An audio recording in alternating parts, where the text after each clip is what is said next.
Hey guys, how the hell are you? Welcome back once again to Mini Bottle Monday here at Arnold Drinks. My name is Arnold, and tonight I drink.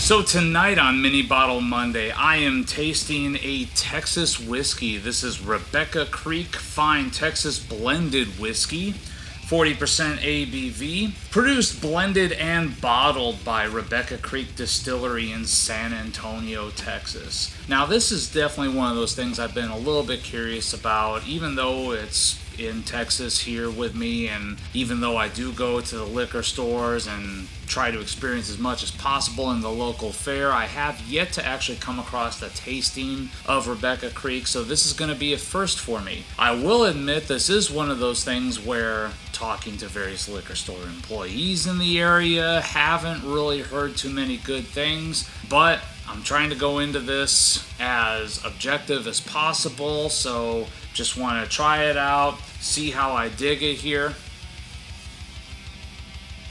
So from the aroma, not exactly getting anything that's like super duper interesting or unique, admittedly. Getting something that's a little bit dusty corn, so not quite sure how high the percentage is of corn in the mash bill, but it smells like there's a fair amount there. Yeah, kind of a dusty corn note.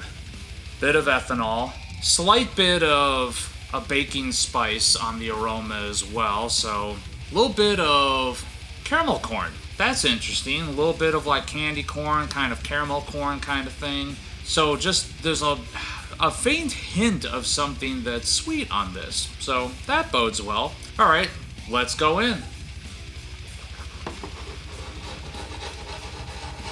So I'm not gonna lie, that's a bit better than I was expecting, but I wasn't exactly expecting a whole lot based upon what a lot of my friends and a lot of guys I've met working at various liquor stores have told me. So you do get a bit of a grainier texture in there too. There's a bit of a rye spice happening. That dusty corn thing is coming back through on the palate. Not really a whole lot of fruity sweetness, but there is a slight sugary kind of caramelly kind of sweetness there. Little bit of brown sugar, little hint of nutmeg in there.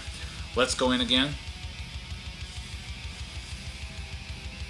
There is a sort of interesting like tannic bitterness that's in there that I'm not really all that much of a fan of. It's something that's kind of part and parcel with the ethanol note that's in there, so you're getting that ethanol hit, you're getting that tannic dryness, that tannic bitterness that's in there. A little bit of an oaky character, but it's not really all that pleasant of an oakiness. Trying to offset that, there is that, like I said before, that caramel corn sweetness to it, a little bit of dustiness in there, a hint of like a fresh cut grass and hay thing that's in there as well. It almost a little vegetal, almost a little green, dare I say it.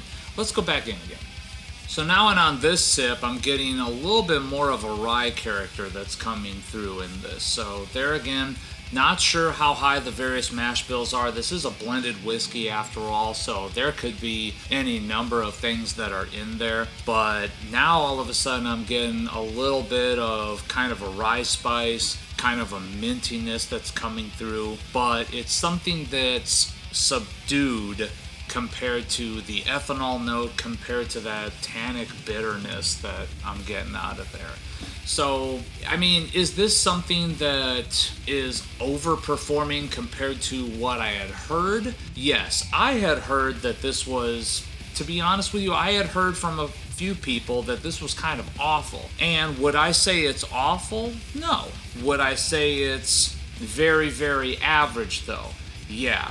Especially given the price point that the bigger bottles typically fetch. If I remember right, I want to say that the 750 of this is around 25. I could be wrong on that. And in the $25 price point, there's honestly so much more I would rather drink than this. That being said, there's like little hints of something that could be enjoyable in that. So I'm kind of curious to try some of the other fare that Rebecca Creek has. I've seen some double oaked floating around. I've seen some cast strength floating around. I've seen some 12-year floating around. I'm not in a huge rush to try it, but I'm curious.